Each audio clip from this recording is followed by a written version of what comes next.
Hey, how you doing, girl? The time is it's 8:21 p.m. on the 25th of June, 2019.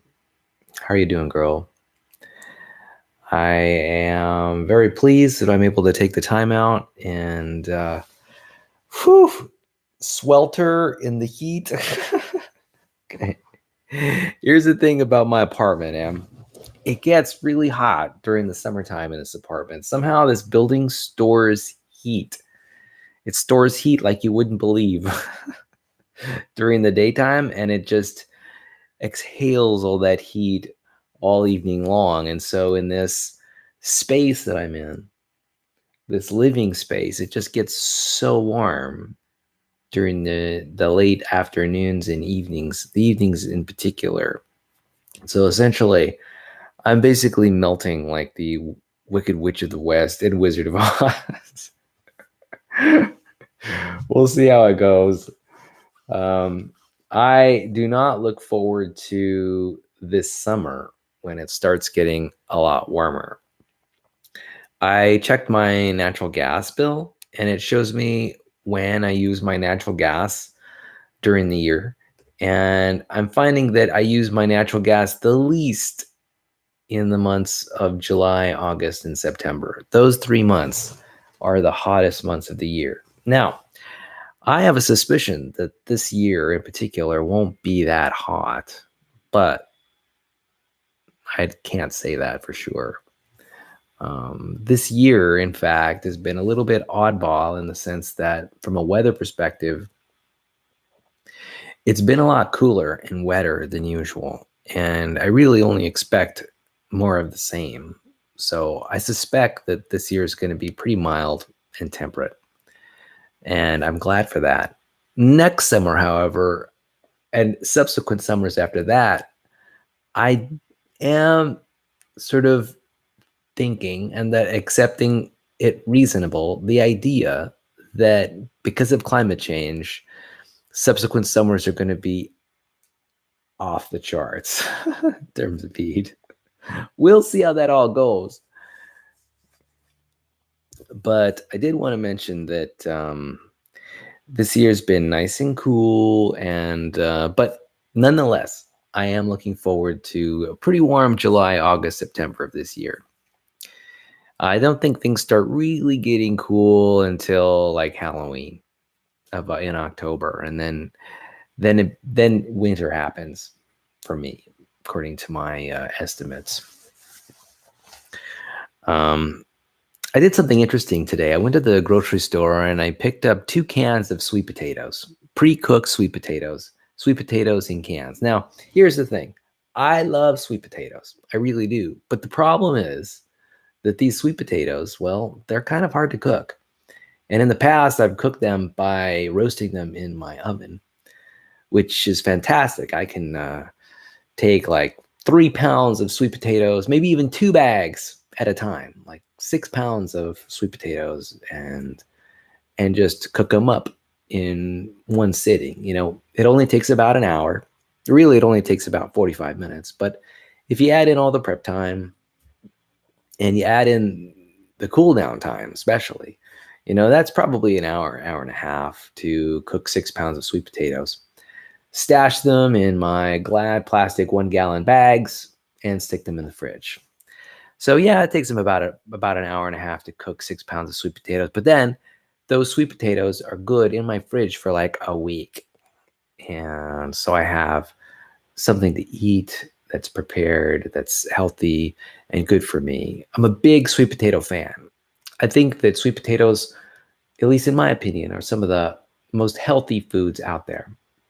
And they're also one of the least expensive foods out there, which is really quite odd. I'm not quite sure what explains how the sweet potato is so dichotomous in the sense that it's one of the least expensive foods.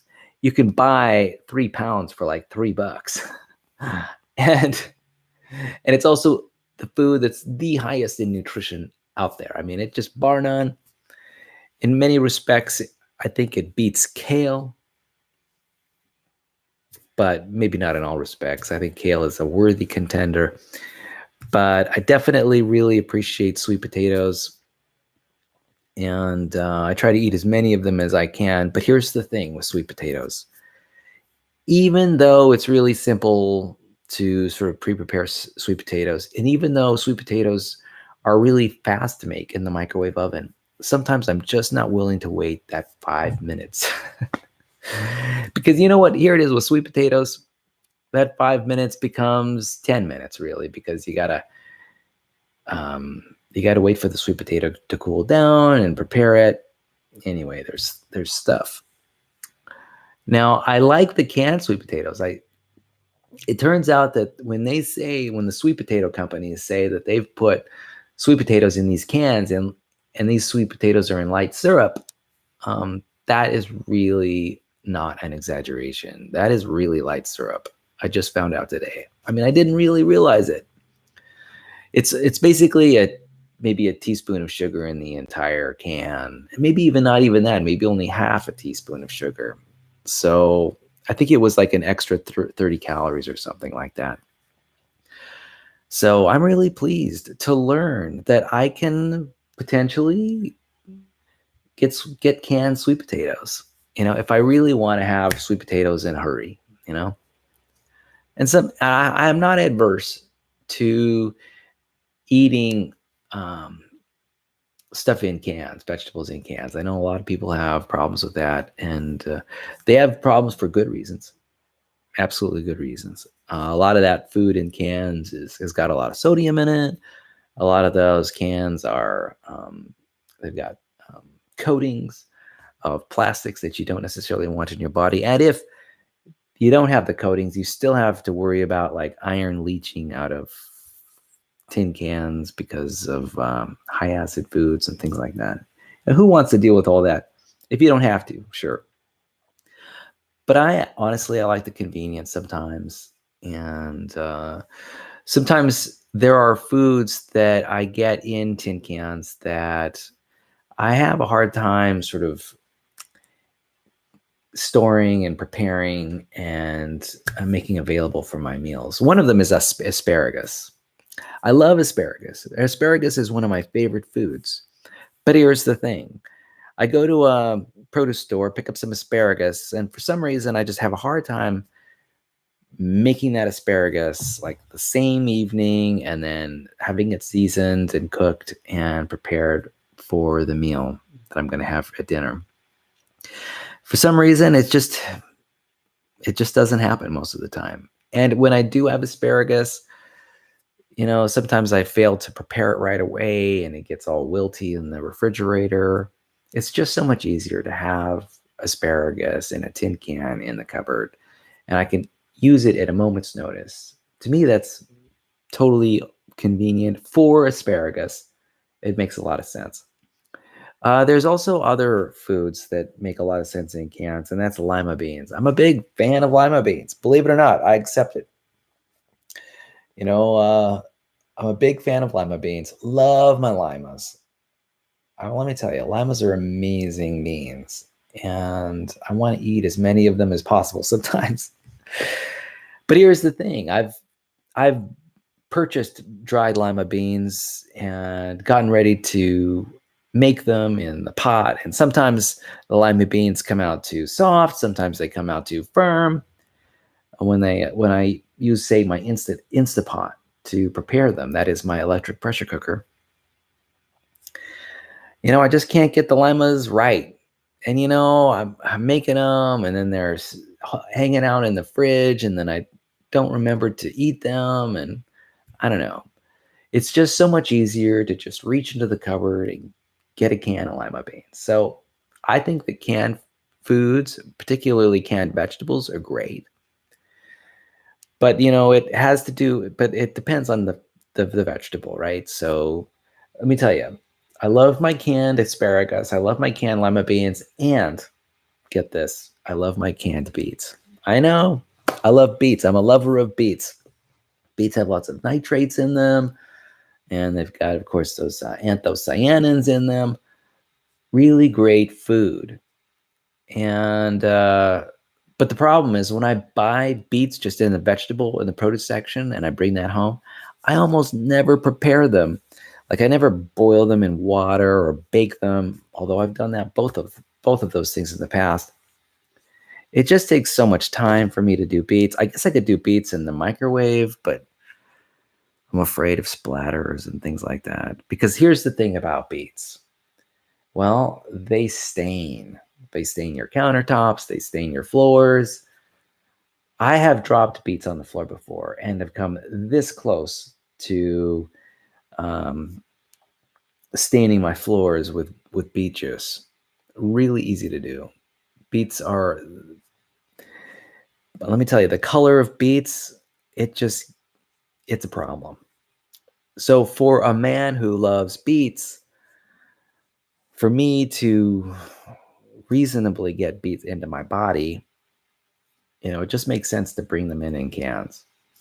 So let me tell you, canned beets, canned limas, canned asparagus, for me, that's the way to go. Now I could prepare all of these foods um,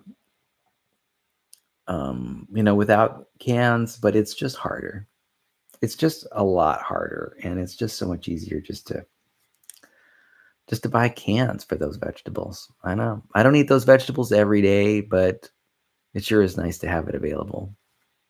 I also happen to like canned spinach. Now that I think about it, I like a lot of canned vegetables, but I got eating canned spinach when I was a boy. My mom used to buy canned spinach, I think for, it just made sense. She was preparing lots of foods for a big family, and she wanted to prepare good tasting food. And, she spent time in the kitchen every day, breakfast, lunch, and dinner while we were growing up. And, it made sense for her to use canned spinach on occasion. And as a kid, I got into the habit of just loving canned spinach. I loved it so much. And I still love it today. In fact, I think my mom was really instrumental in helping me to enjoy canned sardines and canned spinach. Although the liver never really took. My mom did prepare liver for me when I was a kid, and I'm grateful for her for preparing that for me to help make me strong and healthy. But that never transferred to my adult life. I tried to like liver, but just couldn't get it done. Let me tell you, I don't know how my mom prepared it. It smells so weird when you're cooking it on the stovetop. It's just the weirdest stuff. So I don't know how my mom did it. Yeah, but turns out when I was a kid, I liked liver, but I just can't prepare it today. Maybe I think the error I might have made in my recent preparations for liver, and when I say recent, I mean like within the last 3 years or so. I mean, it hasn't been super recent. I have tried to prepare liver, but I think my problem might have been not using enough oil in the pan. Anyway, I don't have to worry about liver anymore, or even sardines, because I don't eat either of those animal products now, because I try to eat vegan as much as I can, and I've been doing that for a couple years now. Good 3 years or so. So anyway, I'm excited about trying out these canned sweet potatoes and finding out that they're actually pretty reasonable, and I could save myself some time. Now here's the thing. I'm a guy who, when he eats sweet potatoes, eats mass quantities of sweet potatoes. So, when I tell you that story about me preparing in advance 6 pounds of sweet potatoes at a time, that's because over the course of a week, I might very well eat 6 pounds of sweet potatoes. And I'm not afraid to say it. So yeah, loving those sweet potatoes. I don't think canned sweet potatoes are going to be like an everyday thing, all the time thing. They're going to be like an every once in a while thing. So we'll see how that goes. We'll see. See, here's the thing. I am an advocate for sweet potatoes. I love sweet potatoes. But sometimes they're a little inconvenient. Anyway, I'm just glad that I'm allowing canned sweet potatoes into my repertoire of cooking.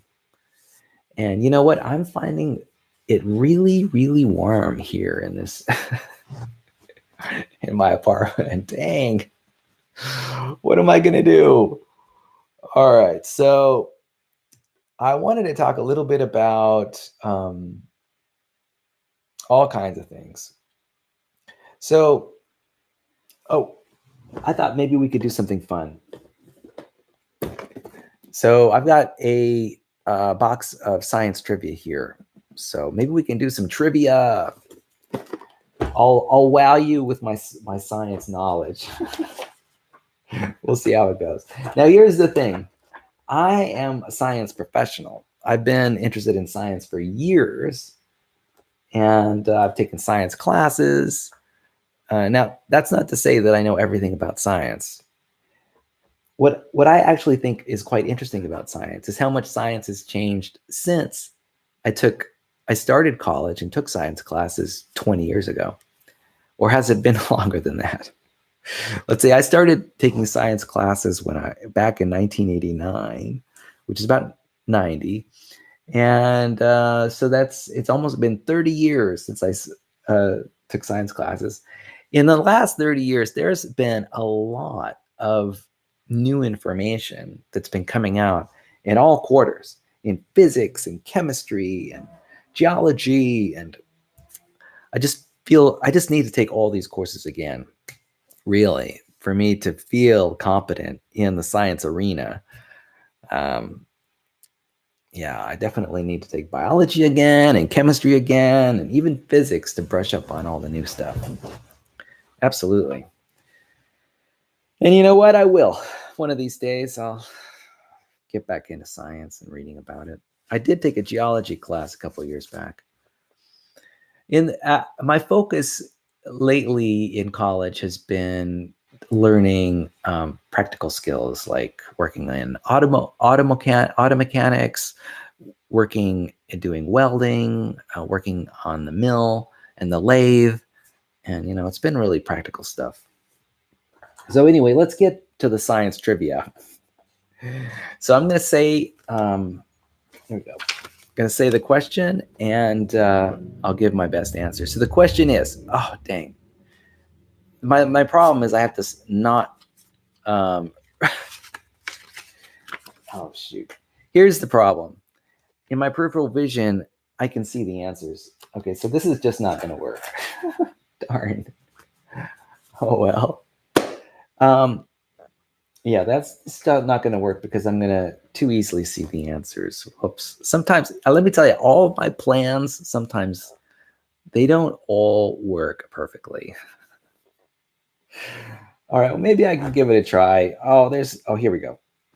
So, Marie Curie, the first woman to win a Nobel Prize, shared the 1903 award for physics with her husband Pierre and Henry Becquerel. They were awarded the Nobel Prize for research into what phenomenon? Well,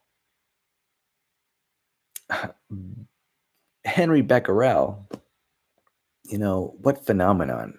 That's a good question.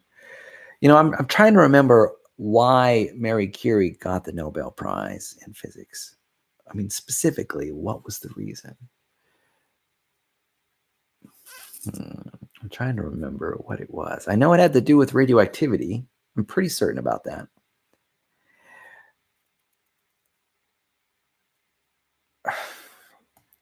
Radiation. That's just the answer. I was trying to get specific. What radioactive element was isolated in pure form by Marie Curie, which helped win her the second Nobel Prize, this time in chemistry? I'm pretty sure it's radon.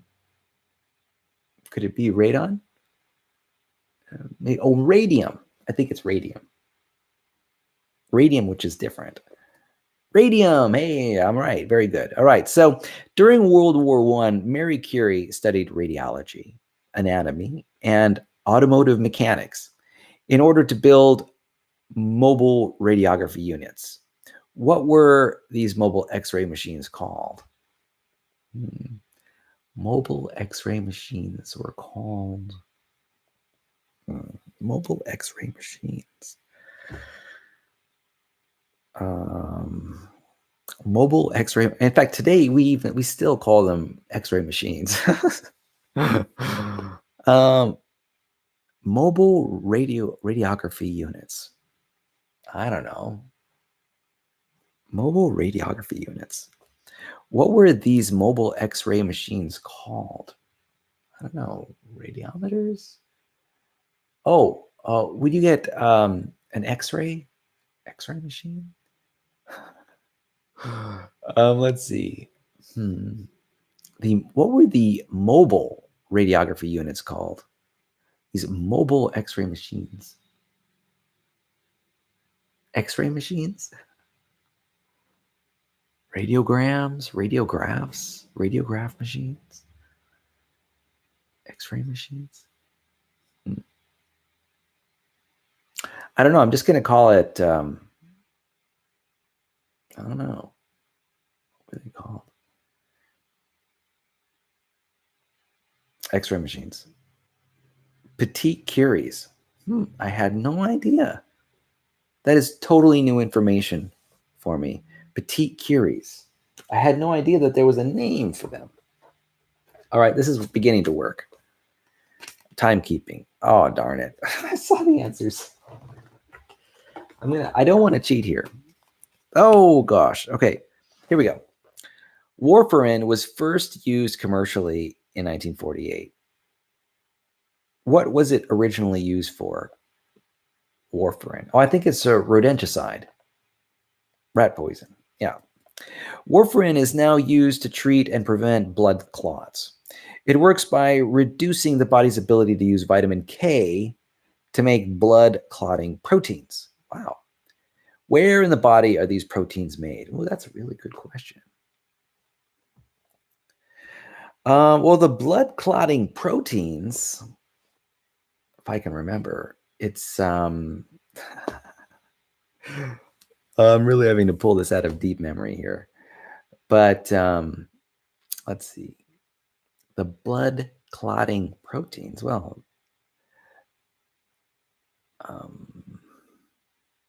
let's see if I can come to mind here. It always seems easier to answer trivia when you're at a distance. When you're the third person. When you're the first person, it's a little bit harder to come up with it. Let's see.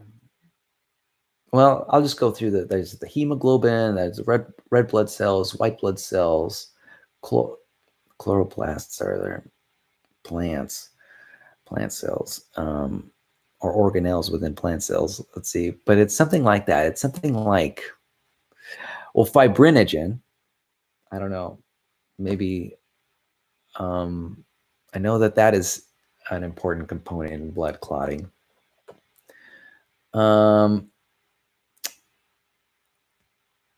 Where in the body are these proteins made? Well, I'm actually trying to answer a different question than the actual. Okay, so where are these proteins that allow for blood clotting to happen made? Well, my first answer is, of course, the obvious answer, and that's the bone marrow. But I'm trying to ask myself if there's any other place, and I don't think so. I'm just going to say bone marrow. Liver.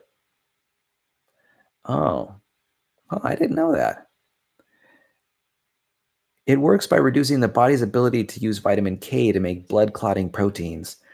Where in the body are these proteins made? In the liver. I didn't know that.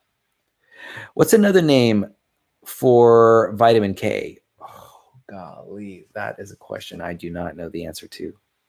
Phytomenadione. Or phylloquinone. Extra credit. Which of the following foods is not high in vitamin K? Beets, Brussels sprouts, spinach, or Swiss chard? Okay, so which of the following foods is not high in vitamin K? Beets, Brussels sprouts, spinach, or Swiss chard? Well, here's the thing. Um, Brussels sprouts, spinach, and Swiss chard. Well, I'm pretty sure that spinach is high in vitamin K. And I would guess that Swiss chard might be high in vitamin K too. And Brussels sprouts. I have a feeling that Swiss chard and Brussels sprouts are of sort of the same family. So I think beets are not high in vitamin K. And the answer is beets. Hey, that's great. So I'm doing pretty good. So we'll do one more card. Something fishy. Which specialized structure in fish allows for oxygen to be extracted from its surrounding water environment? Well, that's gills. Yep. Okay. What is a shark skeleton made of? Okay, that's cartilage. That's an easy one. And here's another one. Clownfish are able to change sex. In a school of clownfish, the largest is the female. Once she dies, the next largest male will change sex to become a new female. What type of hermaphroditism is this an example of? Oh my goodness. Can't remember the different types of hermaphroditism. Sequential hermaphroditism. Wow, fascinating. Fascinating. I had actually no idea that that even existed, which probably would be a good reason for me to take a biology class again. So I can learn about sequential hermaphroditism. All right. Whew. All right. I'm starting to feel better now that it's cooled down a little bit. So I have got really fun plans soon. I'm going to be going camping in the mountains near Santa Cruz in the coming weeks and days. And I'm really excited about it. And now, this is a camping trip that I actually invited you and your mom to probably, 3 times this year so far. And regrettably, I didn't get any positive answer to my request, which is fine.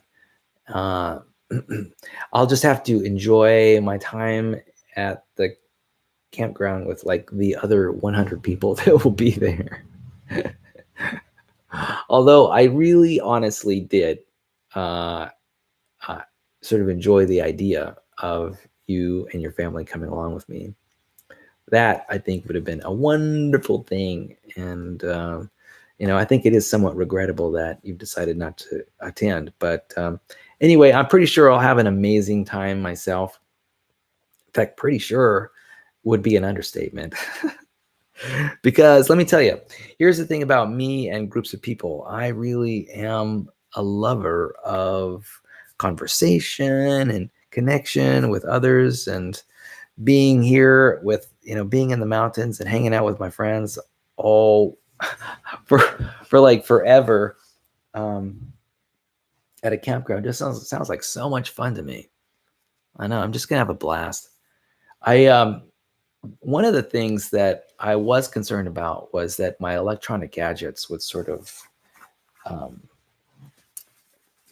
would not I would not be able to charge them. And so I did actually get a huge like portable battery. And so I'm gonna definitely have plenty of charge for my iPad Pro and my Kindle and my cellular phone, and it's gonna be amazing. So that's cool. And what's kind of funny is um, I may not be able to get any internet up there at all. Oh well, I guess that's okay. But that's all right. I was thinking about spending a lot of time reading up in the mountains this year, and maybe also um, using my camera. I've got a mirrorless camera that I might just start snapping a lot of pictures up there just to, I don't know. I think it might be fun to take a lot of pictures. We'll see. We'll see how that idea pans out. I don't know how that's going to work. We'll see. I am developing kind of a plan for my time camping and with all these people. I think what I want to try to do is do a better job at sort of uh, putting together goals, social goals to improve my social skills.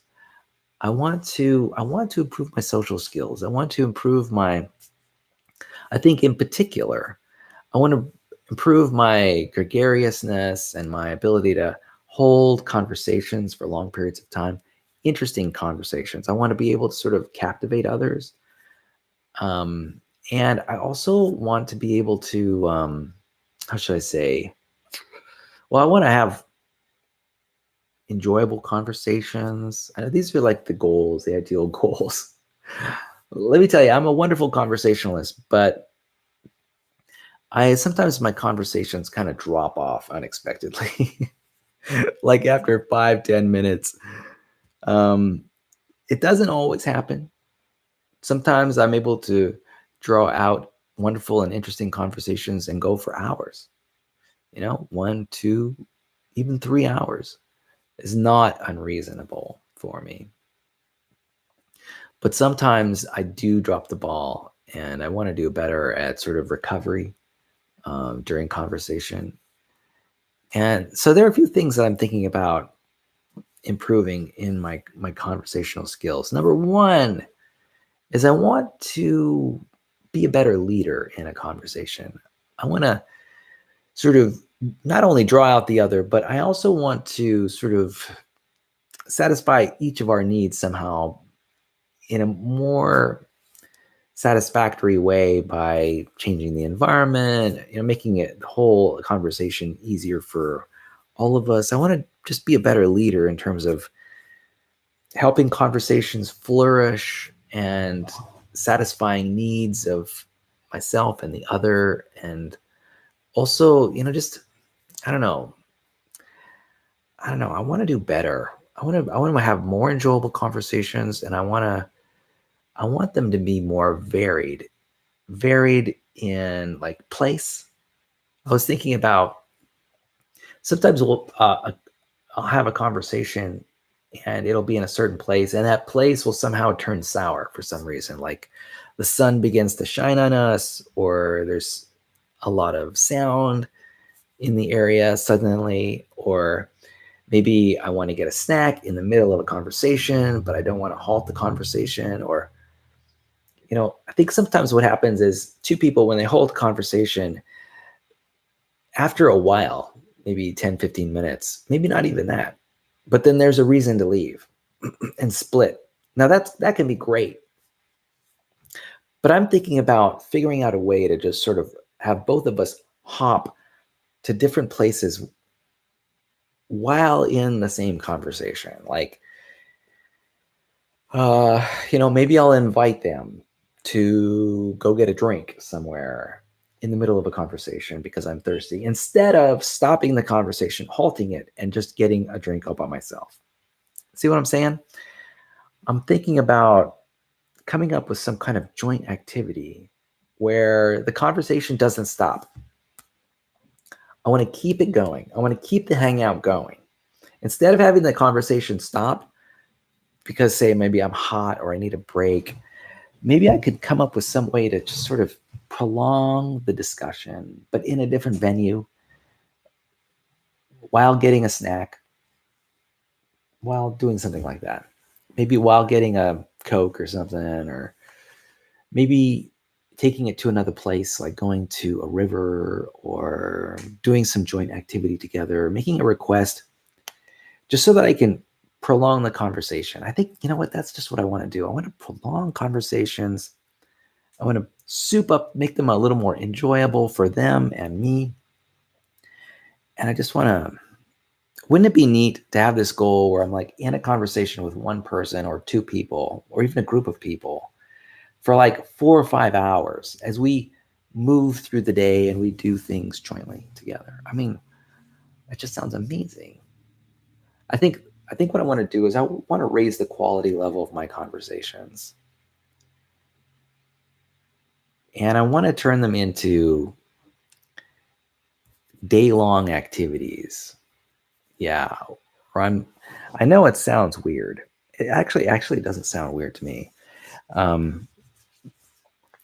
But I want to build in things too. I want to build into my conversations these maybe even periods of silence. Like I might want to mention, hey, um, I'm interested in being quiet, but maybe we can be together and read a book together, or read this magazine together, or listen to this audiobook together. I want to sort of try to build in an acceptance of silence in conversations, so that we don't always have to be talking to one another, but we can just be casually um, enjoying something together jointly. Say maybe we're just looking at leaves um, sort of floating down a stream together, or maybe we're looking at the clouds. It's sort of I'm sort of developing this ideal of having just not just lengthy conversations, but I'm talking about lengthy periods of time when I'm with other people and not taking as many breaks as maybe I otherwise would. Yeah. So anyway, that's sort of my idea. I got like social goals. I also want to have a little bit more courage in my conversations. I want to be more courageous in my self-expression. Maybe I can get some costume or some fancy jewelry or something, or something. It could be a hat or something like that. I want to be more courageous in sort of my dress, my behavior. I want to be more courageous in my requests of others, to satisfy their needs and my needs. I want to be more courageous, I guess, in and maybe being a little bit more off script, you know. Um, I don't know, being a little more spontaneous during conversations. So I'm really developing this set of goals, right? About building social circles and connecting with other people, and I just want to be more of a master of communication, and I also want to do it more in so that it's prolonged and enjoyed um, more so by everyone involved. We'll see how that goes. It's probably just a dream at this moment, but with a little bit of trial and error, I might be able to pull something off. Who knows? Sometimes you just got to try, right? I love connecting with others in conversation time and having quality time together. And I think I want to enhance that quality time. Yeah. And I'm going to be intentional about it. And I might even be explicit about it. Say, hey, I want to continue this interaction. Let's go do something together. And I think maybe I can create something amazing in the process. Or it'll flop. I have a feeling it's going to flop a couple times before it gets real. But I think it has the potential to really get real. So I'm excited by that potential. Maybe what I'll do is I'll keep some trivia in my pocket, and I can always default into playing trivia with people. I don't know. We'll see. We'll see how it all goes down. So I'm looking forward to going camping. I'm really looking forward to going to Six Flags. I'm going to be going to Six Flags Magic Kingdom, I think, or something like that. Wild Kingdom, Animal Kingdom. I don't know. There's a Six Flags in Jose. I'll be in San Jose. I'll be going there for the first time soon, and I'm excited to do that. I don't know. I'm excited about travel. So I just met a new person who is like this maven, this wise person who likes to travel a lot, and she seems to be pretty remarkable. Though I don't know. Here's the thing. I'm not really big into travel. And there are reasons why. I mean, for me, they're like abstract reasons, right? Why I don't travel very much. Partly it's because I believe that happiness comes from within. and that a person can be happy and they don't have to spend a lot of money to travel around the world to do it. And I really believe that this is true. And so, I mean, if it is the case that you can be happy, just as happy, uh, in sort of a smaller radius instead of as opposed to a larger radius, doesn't it make sense to take advantage of that fact? Now, I do admit that there's plenty to learn by doing a lot of distant travel. I don't know. I don't know. There are also some problems. I with long-term travel, I don't know. I guess I could do it for 2 weeks or something like that. I just really haven't done it. You know what? Maybe travel is something I need to start doing more of. You know what? It'd probably be really good for me. I've actually never been to Europe. That might be an interesting place to go. Possibly.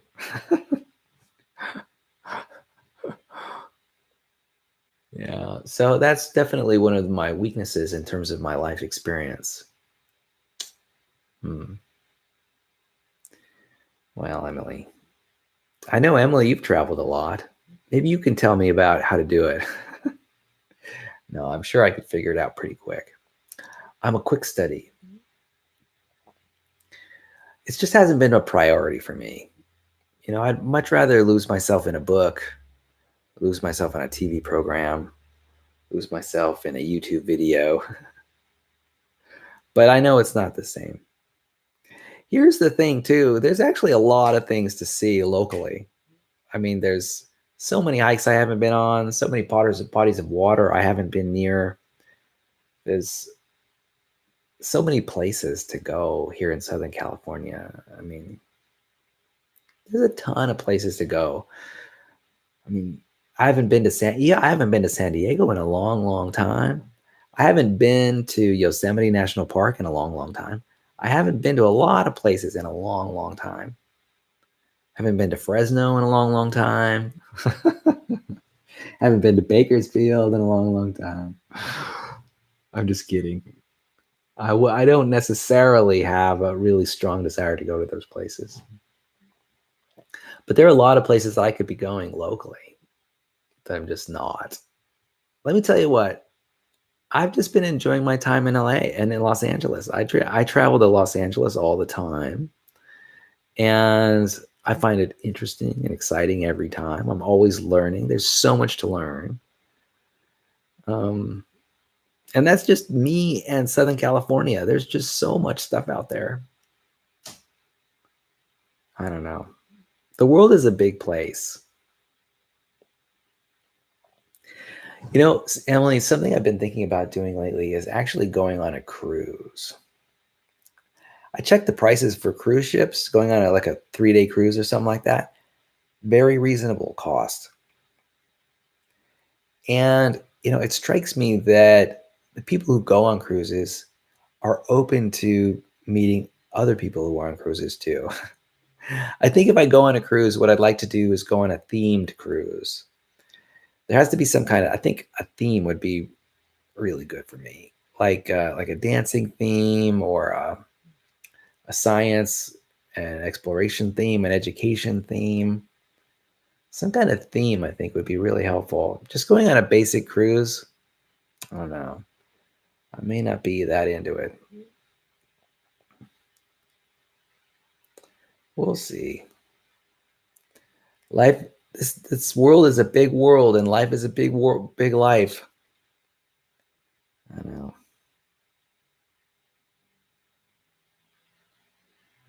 I'm glad that I feel so optimistic that I could I could at the drop of a hat travel the world or go on a cruise or anything like that. I don't know. Here's the thing. Those ideas to say a conventional normal person, regular person sounds amazing. And I can imagine a person being highly motivated to go on a 3-day cruise or go travel around the world to Paris, France, or wherever.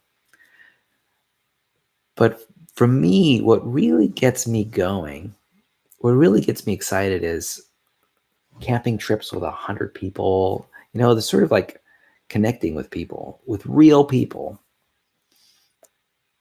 And without, to me, going on a trip, say to India or wherever, for me, it's all about the people. It's about the interactions. It's about the social contacts, the activities. It's about learning about different people that have different origins, getting to know their personalities. And for me, it's about culture, learning about art in museums and even the food and all that stuff. But it's really mostly about people. It strikes me that I might be a person who would really be interested in learning language. Yeah, like learning Spanish, just because of my interest in developing social relations, just friendships. I'm sure that with that deep abiding interest and motivation that would be really instrumental in helping me learn another language. I just haven't here's the thing. Life is just so big. I don't know. There's just so much to do in it. I know. So isn't it wonderful? It is wonderful that we live the life that we live, that we're breathing right now, that I'm breathing. That I have ideas flowing through my brain and my neurons right now. I don't know. It's pretty amazing. So amazing, I don't quite know what to do with myself. I think that's actually one of the major problems with being a human being. And that is that there's just a lack of certainty, right? About what you want. I think everybody feels that. It's recognized. It's very understandable. And me, like anyone else, loves to have a love of certainty. But I don't know. Sometimes it's not to be. So, I'm kind of curious about how you're enjoying your summer vacation. How are things? I'm kind of curious about what kind of travels you've been doing lately and what's been capturing your attention, what's been capturing your energy. I'm curious about perhaps what books you're reading or what video games you're playing. I was thinking about texting you about Wizards Unite. That's the Harry Potter video game that people play on their smartphone. I've been enjoying that lately. I've played it a couple times. I'm a level 5 right now, and I hope to go to level 6 soon, and that will allow me to select a profession as a wizard, as a wandering wizard.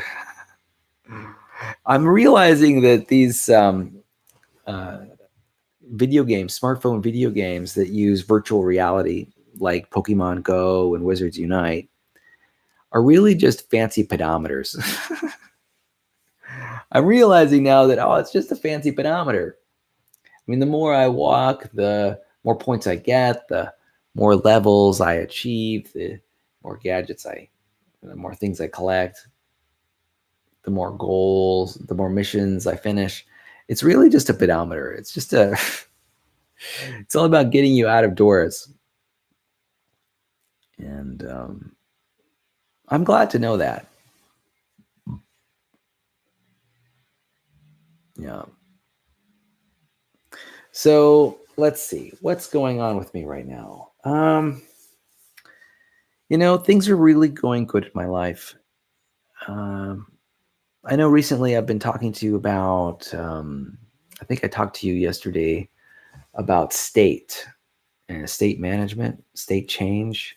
That is emotional state management.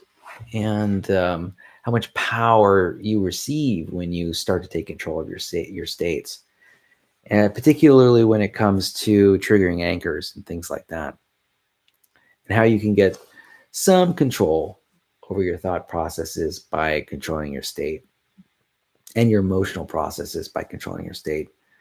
I still think that that's really important. State control is super duper important. And I think it's important to put energy into um, your thinking, so that it so that you do a good job adapting to your environment and adapting to whatever context you happen to be in. And it's those ideas about state are still important and relevant to me. Well, I'll tell you what, I'm getting a little tired, and so I'm going to wrap this up, Em. Em, I just want to say how much I love you.